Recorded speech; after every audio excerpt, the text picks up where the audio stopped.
গাড়ি ওভারটেক করতে গেলে দুর্ঘটনা ঘটছে কুমিল্লা সিলেট মহাসড়কে। সড়কের দুই পাশে মাটি না থাকা এসব দুর্ঘটনার কারণ। মহাসড়কের জাফরগঞ্জ থেকে কোম্পানিগঞ্জ পর্যন্ত 10 কিলোমিটার সড়কে বেশি দুর্ঘটনা ঘটছে। গত এক বছরে দুর্ঘটনায় প্রায় 25 জন নিহত হয়েছে। কুমিল্লা থেকে আবুল খায়েরের তথ্যচিত্রে জানাচ্ছেন নাদিরা সুলতানা। কুমিল্লা সিলেট মহাসড়কের চরবাকর, বারেরা, চাপানগর, শাইলচর এলাকার সড়কের দুই পাশে মাটি নেই। সড়ক সংস্কারের সময় নামমাত্র মাটি দেয়া হলেও অল্প দিনের মধ্যে তা সরে গেছে। কিছু জায়গায় খাদে পরিণত হয়েছে। এতে ওভারটেক করার সময় গাড়ির চাকা সড়কের পাশে নামলে দুর্ঘটনার শিকার হচ্ছে। নগদে 500 টাকা বা তার বেশি পেমেন্টে পেতে পারেন ঢাকায় জমিসহ 20 কোটি টাকার পুরস্কার। এক বছরে এসব স্থানে শতাধিক দুর্ঘটনায় প্রায় 25 জন প্রাণ হারিয়েছে। পঙ্গু হয়েছে 5 শতাধিক মানুষ।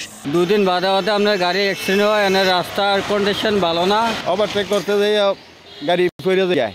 উঁচুর কারণে গাড়ি অ্যাক্সিডেন্ট হয়ে যাচ্ছে। নিয়মিত দেখতেছি অ্যাক্সিডেন্ট হচ্ছে। রাস্তার দুনো পাশে এক দেড়াত করে খোঁজ, গাড়ি সাইডে যাইতে পারে না, উল্টেই ফিরে যায়, গাড়ি খালো জায়গায়। এই রাস্তার দুই পাশে মাটি না থাকার কারণে দৈনিক 1, 2, 4টা অ্যাক্সিডেন্ট হইতেই আছে। অনেক মানুষ মারা যাচ্ছে। আমরা সংশ্লিষ্ট কর্তৃপক্ষের কাছে আশা করব অচিরেই যেন ব্যবস্থা গ্রহণ করে। সড়কের পাশে মাটি ফেলে সমান করার কথা জানালেন এই কর্মকর্তা। বাঁকে এবং বিভিন্ন জাংশনে 40-এর উপরে উঠবেন না। সেক্ষেত্রে আমাদের মহাসড়ক আইন যে নতুন হয়েছে, আমাদের কোন সড়কে কি পরিমাণ গতিতে গাড়ি চালাতে হবে সে ব্যাপারে আমরা ব্যাপক সচেতনতা সৃষ্টি করব এবং সবাইকে আইন মেনে চলার পরামর্শ দেব।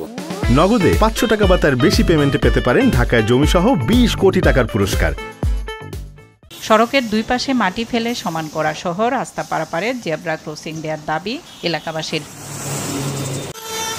নাদিরা সুলতানা, RTV।